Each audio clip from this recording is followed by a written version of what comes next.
Alors, comme je ne sais pas si tout le monde a lu l'ensemble du chapitre 19 et une partie du chapitre 20 du livre des Juges, ou peut-être que vous l'avez lu mais que vous ne vous en souvenez pas, je vous propose qu'on se remette ensemble dans le contexte en lisant le chapitre 19 et le début du chapitre 20.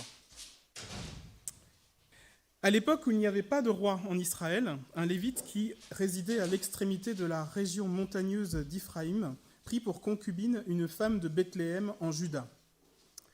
Sa concubine lui fut infidèle et le quitta pour retourner chez son père à Bethléem en Juda, où elle resta durant 4 mois.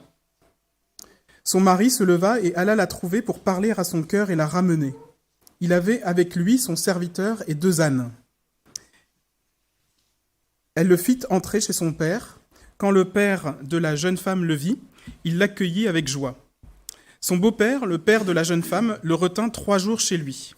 Ils mangèrent et burent et passèrent la nuit là. Le 4e jour, ils se levèrent de bon matin.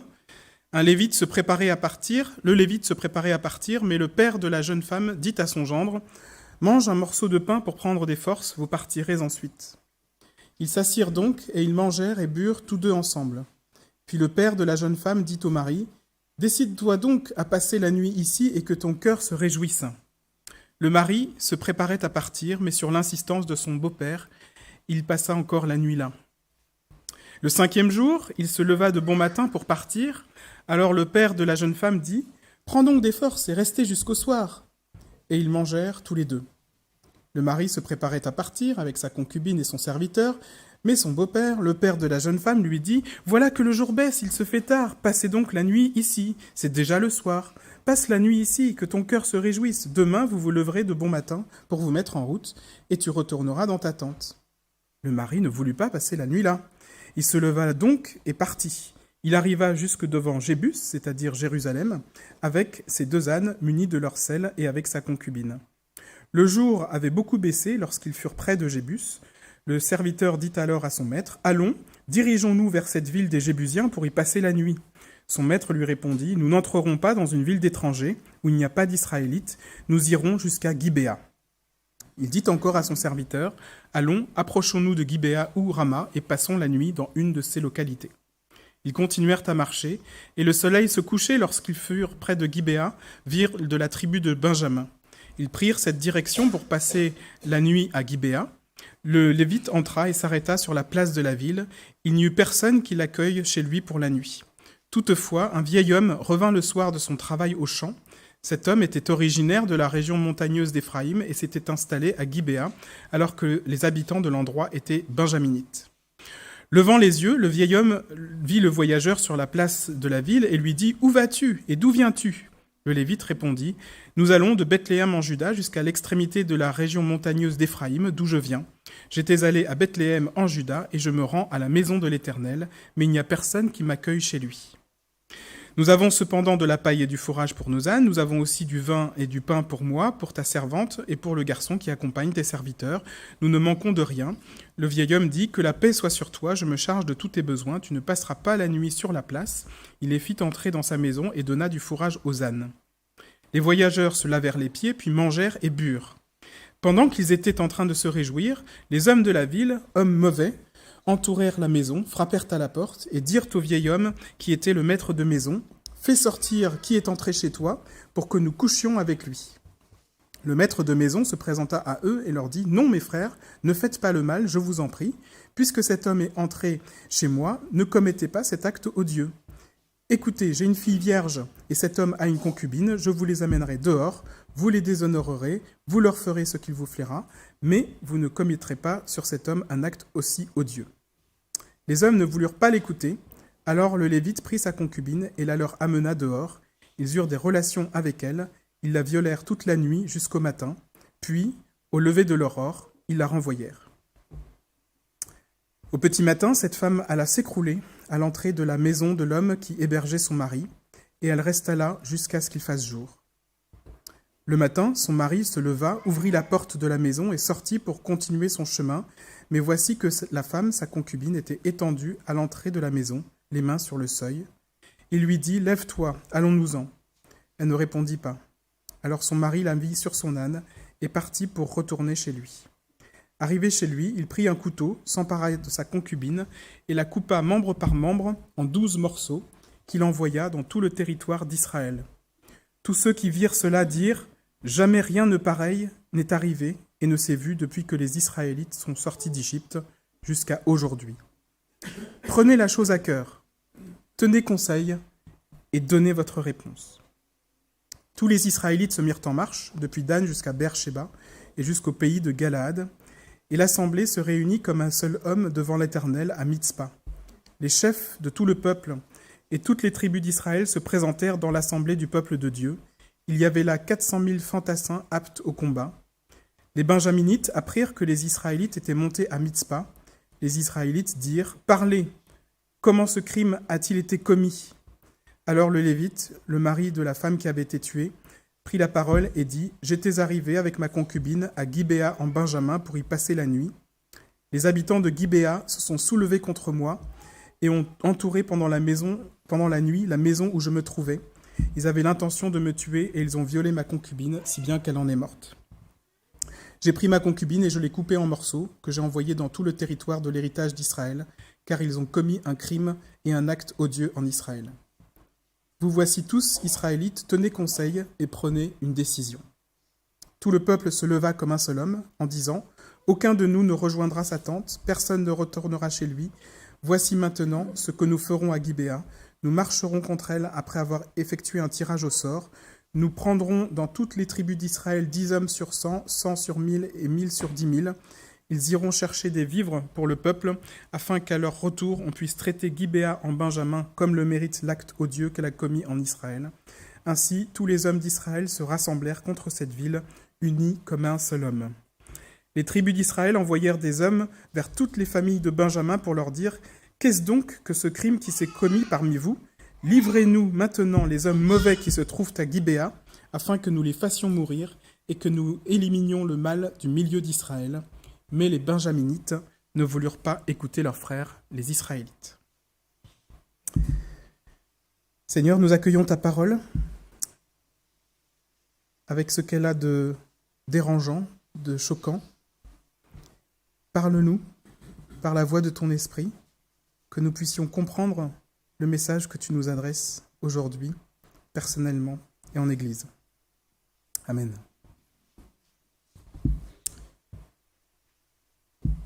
On touche le fond.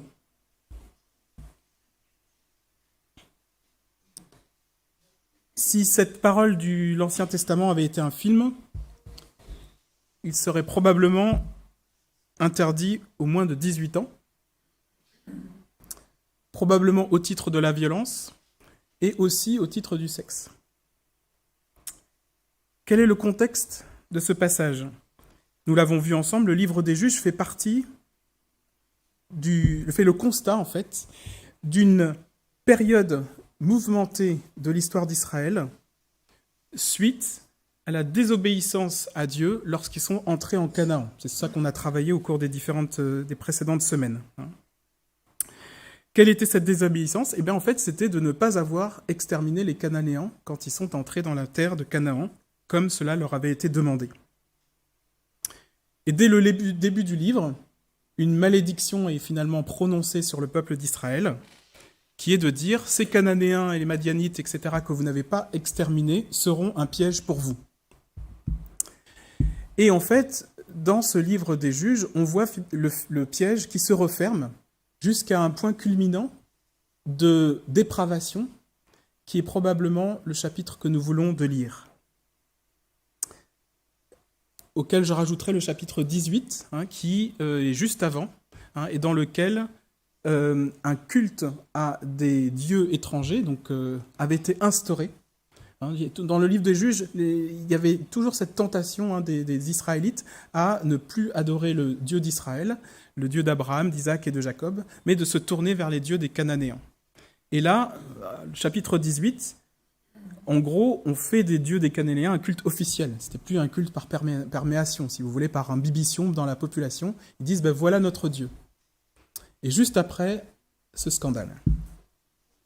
Je rappelle, le livre évolue en 3 grandes parties. La première partie qui est de dire, voilà, il y a eu des guerres de conquête où ils n'ont pas fait ce qu'il faut, et donc du coup la conséquence c'est qu'il y a des peuples qui subsistent en Israël. La deuxième partie, c'est la partie la plus, pleine d'histoires croustillantes, hein, c'est l'histoire des juges qui se succèdent. En gros, on va de Juges 3, verset 7 jusqu'au chapitre 16 avec l'histoire de Samson. Hein, donc c'est une succession de faits et gestes, hein, de juges qui se lèvent et qui, par la puissance de Dieu, mais aussi par la ruse, par l'intelligence, font des coups d'éclat et qui permettent aux Israélites de se sortir de situations compliquées dans lesquelles ils s'étaient tombés.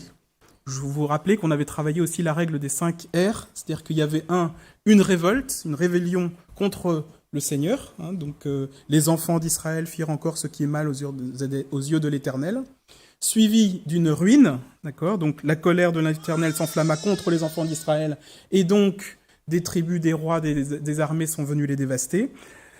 Une repentance du peuple d'Israël qui dit « Les Israélites crièrent à l'Éternel », la réponse du Seigneur par la rédemption, et c'est là qu'un juge intervient. Hein, donc l'Éternel fit surgir pour eux un libérateur qui les délivra. Voilà.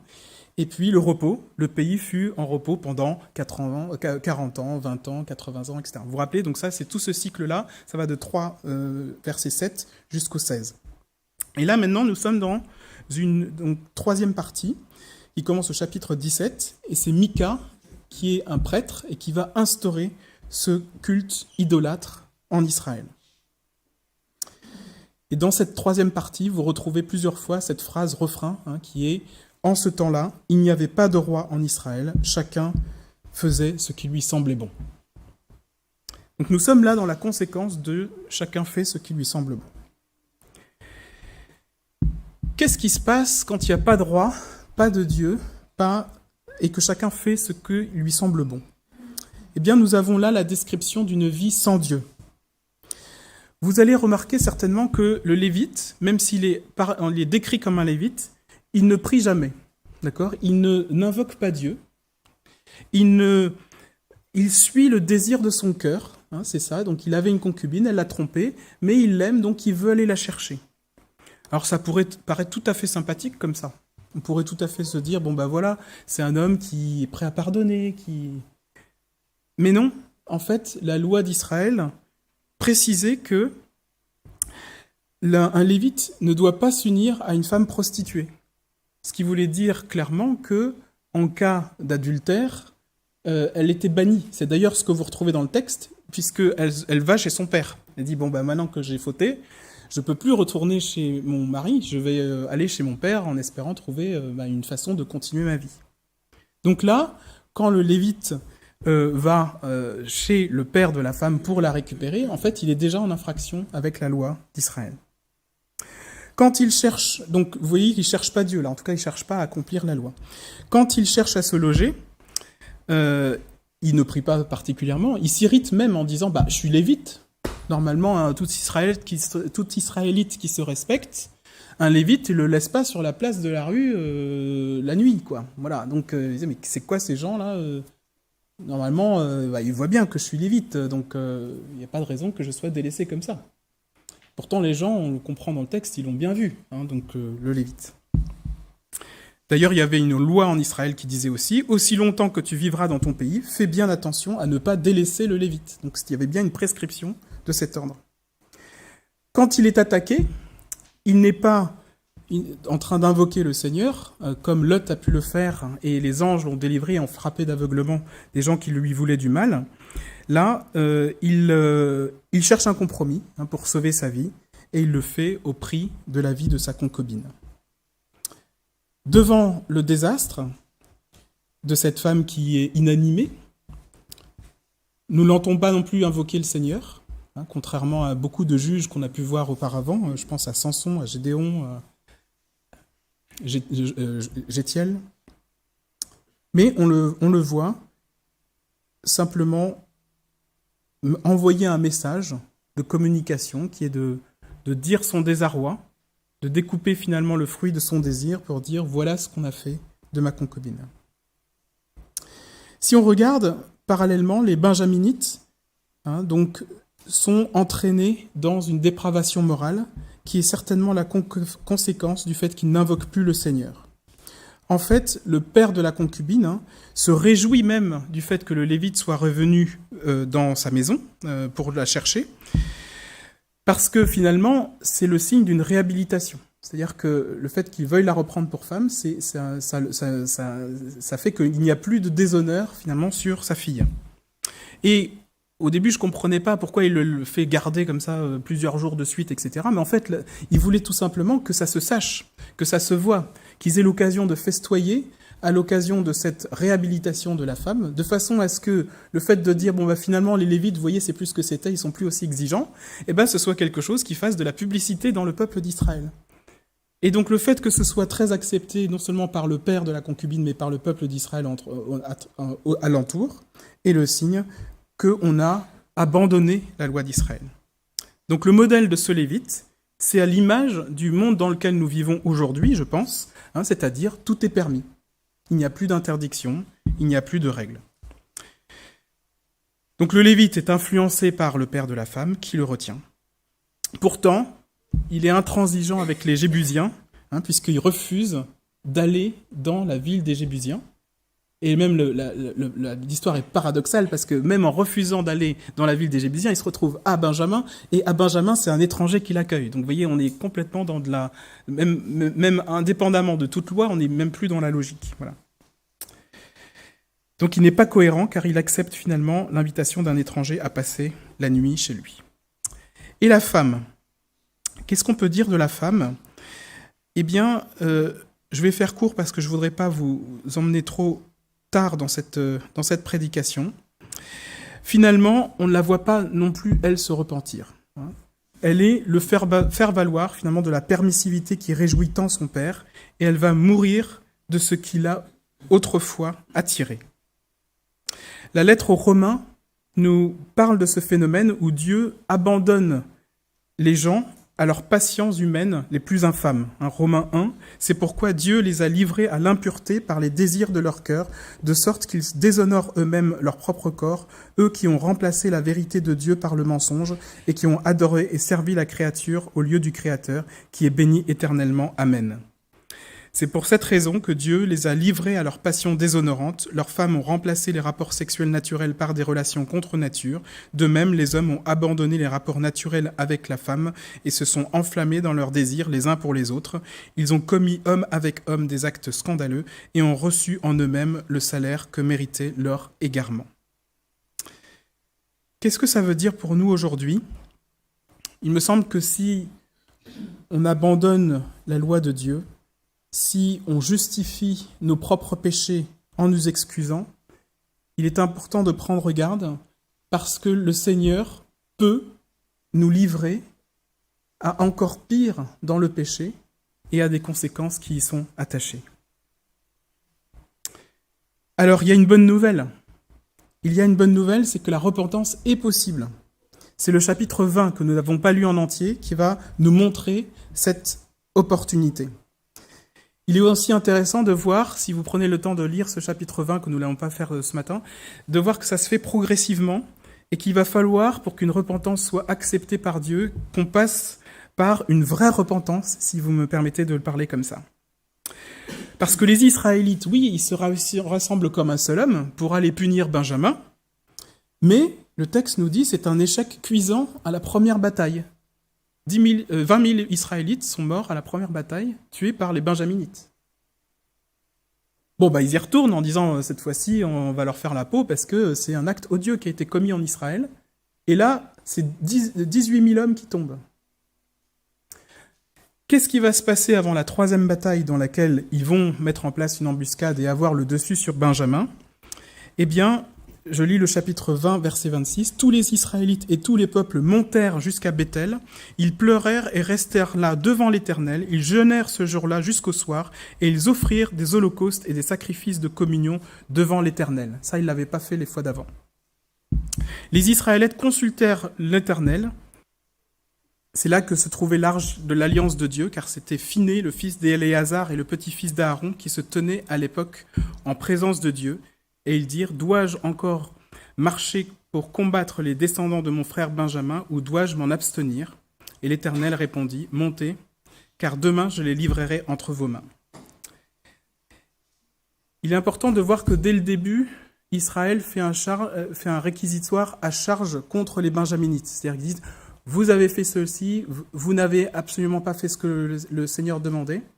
Et ce qui est très intéressant, c'est qu'il ne se pose pas la question de qu'avons-nous fait en tant que peuple d'Israël, mais il pointe le doigt vers Benjamin en disant, c'est vous qui êtes à l'origine de certainement ce drame qui est arrivé avec la concubine du Lévite. Voilà.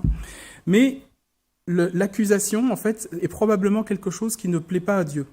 Et ce n'est que lorsque le peuple tout entier se repent de l'iniquité qui a été faite en Israël, et pas seulement par Benjamin, que là, à ce moment-là, la faveur de Dieu change. Quelle est la leçon pour nous en 2022 ? Il me semble que c'est que nous sommes invités à rechercher dans la communion avec Dieu la repentance personnelle, mais parfois aussi la repentance collective. C'est un peu le sens de ce que nous avons souhaité apporter au pied de la croix lorsque nous avons eu ce temps de prière et de louange jeudi soir. Acceptons que le mal peut être au milieu de nous avant de critiquer le mal chez le frère ou la sœur en particulier, ou même le mal chez l'Église qui est de l'autre côté de la rue. Dans Matthieu 7, on nous dit « Ne jugez pas afin de ne pas être jugés, car on vous jugera de la même manière que vous aurez jugé, et on utilisera pour vous la mesure dont vous vous serez servi. Pourquoi vois-tu la paille qui est dans l'œil de ton frère, et ne remarques-tu pas la poutre qui est dans ton œil ? Ou comment peux-tu dire à ton frère « Laisse-moi enlever la paille de ton œil, alors que toi, tu as une poutre dans le tien ? Hypocrite, enlève d'abord la poutre de ton œil, et alors tu verras clair pour retirer la paille dans l'œil de ton frère. » Je m'interroge régulièrement, comme peut-être beaucoup d'entre vous sans doute, sur l'impact que nous avons sur notre environnement. Je me demande si pour être à la hauteur des enjeux de la pollution, du climat, du réchauffement, la prise de conscience que nous pouvons avoir ne doit-elle pas passer par une repentance personnelle ? Quand j'entends qu'on nous dit il faut diminuer de 5% de notre consommation d'énergie, alors qu'on sait que si on veut atteindre des objectifs de non-réchauffement, il faut diminuer de 80% de l'énergie, je suis un petit peu sidéré, je suis un petit peu, interloqué. Je me demande vraiment comment est-ce que cela va être possible. Et donc la question c'est, est-ce que je ne dois pas déjà commencer par moi-même à faire ce que je peux ? Est-ce que nous ne devons pas commencer par nous-mêmes à nous dire qu'est-ce que nous pouvons faire aussi collectivement ? Peut-être que c'est un chantier à discuter en Église, je ne sais pas. Alors, qu'est-ce qu'on peut retenir finalement, non seulement de ce chapitre, mais aussi du parcours que nous avons eu dans les Juges ? D'abord, il me semble que rien de ce qui est humain, même les pires crimes, dans la pire dépravation morale, n'est étranger au regard de Dieu. C'est-à-dire que la Bible nous apporte un regard sans complaisance sur l'humanité, telle qu'elle est. Nous pouvons nous identifier à un certain nombre de ces turpitudes, même si nous ne sommes pas forcément tous idolâtres, meurtriers, dépravés, violeurs ou autres, mais il y a quelque chose d'humain dans ce qui nous est présenté dans un texte comme celui-là. Et il y a des pays dans lesquels ces atrocités sont une réalité. La deuxième chose, c'est que l'amour de Dieu pour le peuple d'Israël est inconditionnel, comme en témoigne la fidélité à son peuple tout au long de l'histoire, qui continue bien après les Juges et dans lesquels il y aura encore bien après des problèmes. Et les Juifs ont d'ailleurs reconnu ça dans leur tradition, puisqu'ils ont un jour du pardon, le Yom Kippour, mais dans lequel ils cultivent une attitude de repentance. Peut-être que nous aussi, nous devons apprendre à apporter à Dieu nos faiblesses, nos manques, et être sans complaisance avec nous-mêmes. Je sais moi-même que j'ai parfois été pris dans un péché où je vais m'auto-justifier. Et en fait, j'ai eu le secours de la prière, de pasteurs ou de frères et sœurs, qui ont pu m'encourager à rester sur une voie de sainteté. Et donc, lorsqu'on reconnaît notre nature mauvaise, notre offense à Dieu, alors nous sommes disposés à recevoir non seulement son pardon, mais aussi, par son esprit, la capacité de surmonter la tentation. Il y a peut-être un enjeu aussi quand on voit Israël entouré de Cananéens qui finalement sont un piège pour lui, est-ce que nous ne sommes pas, nous, dans un monde dans lequel nous sommes immergés dans une dépravation morale, avec une permissivité qui infiltre l'Église aussi, et qui, du coup, disqualifie toute parole morale. D'un côté, notre monde dénonce la moindre... qu'est-ce qui est arrivé là, Madame Pécresse? Voilà, elle avait des actions dans un truc, etc. Donc conflit d'intérêts, tout ça, etc. Bon, ok, alors là, on hurle. C'est pas possible, un truc pareil. D'accord? Mais de l'autre côté, on confisque tout débat sur la nature même de ce qui est bien ou mal, ou de ce qui est dangereux ou pas, avec une minorité de gens qui imposent leur doctrine. J'ai été choqué, moi, par le fait que, je crois que c'était la semaine dernière, la mairie de Paris devait accueillir une conférence sur les transitions de genre. Et les LGBT ont fait en sorte d'annuler la conférence.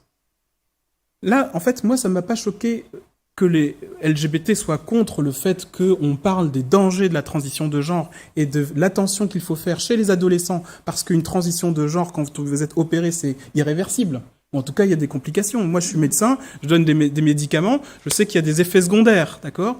Donc, quand bien même les LGBT voudraient soutenir la transition de genre, mais je pense qu'ils ont tort de se comporter comme ça. Pourquoi ? Parce qu'on est juste en train, non pas de juger le fait de dire on va ou on va pas faire, mais de regarder objectivement les avantages et les inconvénients de ce type d'intervention. Je ne suis pas en train de faire le procès là de l'homosexualité, parce que ça, je sais que je pourrais être pendu haut et court pour cette histoire-là. C'est pas ça que je suis en train de dire là, en ce moment. J'espère que vous me suivez. Je veux juste vous rendre attentif au fait qu'aujourd'hui, un propos qui dit « Attention, le fait de changer de sexe peut être irréversible et avoir des effets secondaires » est suffisamment inaudible par une minorité pour que ce propos-là soit qualifié d'homophobie. Ça va être compliqué de parler. Qui se lèvera pour défendre un discours contradictoire ? Alors c'est peut-être pas l'enjeu, c'est peut-être pas forcément pour chacun de nous de se mêler de ça, mais il nous semble quand même que nous sommes dans l'attente d'un Messie, d'un libérateur, comme le peuple d'Israël. Nous reconnaissons que Jésus est le Messie, qu'il est venu sous la forme d'un homme, d'un petit enfant, et, comme ça a été dit dans la présidence, qu'il vient à nouveau en gloire. Dans cette attente, qu'est-ce que le Seigneur nous invite à faire ? C'est de restaurer le culte du Dieu vivant. C'est de nous rester dans l'attente d'un Messie qui vient et, dans cette attente, de nous sanctifier, c'est-à-dire de nous mettre à part, comme cela a été demandé aux Lévites. Dans l'Apocalypse, nous sommes invités à cette sainteté souhaitée par Dieu. Je lis dans le chapitre 22, « Puis il ajouta, « Ne marque pas du sceau du secret les paroles de la prophétie de ce livre, car le temps est proche. Que celui qui est injuste commette encore des injustices, que celui qui est sale se salisse encore, mais que le juste pratique encore la justice, et que celui qui est saint progresse encore dans la sainteté.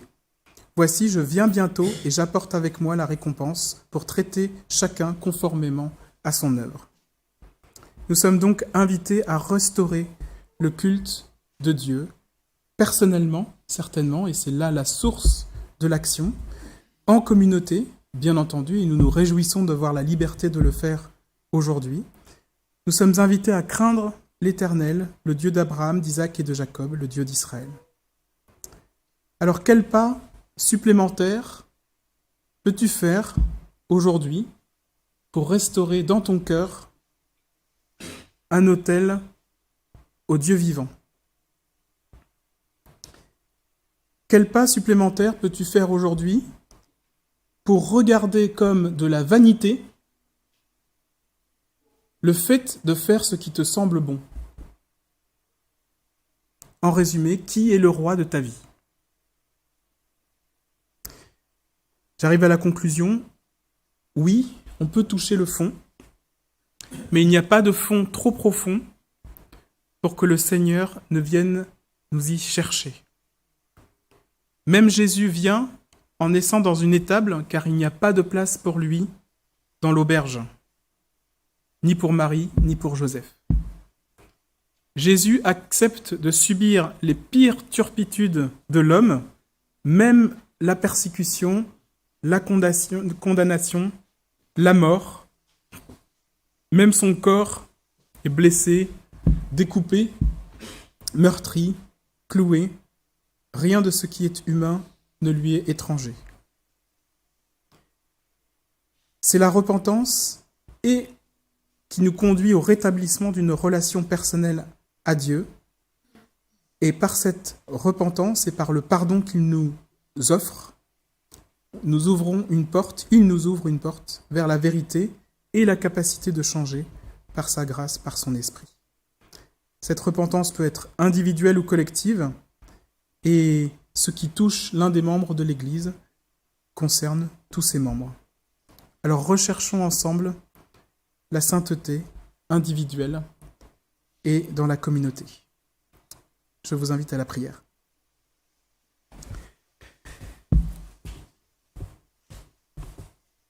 Seigneur, tu es un Dieu qui nous aime comme tu as aimé et tu aimes toujours ton peuple d'Israël. Et comme créateur et comme Dieu qui accompagne et comme sauveur, tu n'as aucune illusion sur nous. Seigneur, je te prie d'ouvrir nos yeux par ton esprit afin que les illusions que nous avons sur nous-mêmes puissent tomber et que par l'infini amour que nous pouvons voir par ta mort et ta résurrection et le fait que tu veuilles nous faire entrer en communion avec le Père, tu nous manifestes un amour tellement grand, tellement fort, tellement puissant que nous voulons te donner notre vie et te suivre.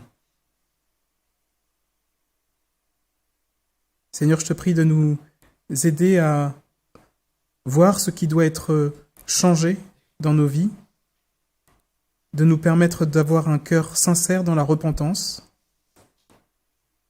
individuelle et en Église, que tu nous aides à rétablir ton trône, ta royauté, ta justice dans nos vies autour de nous.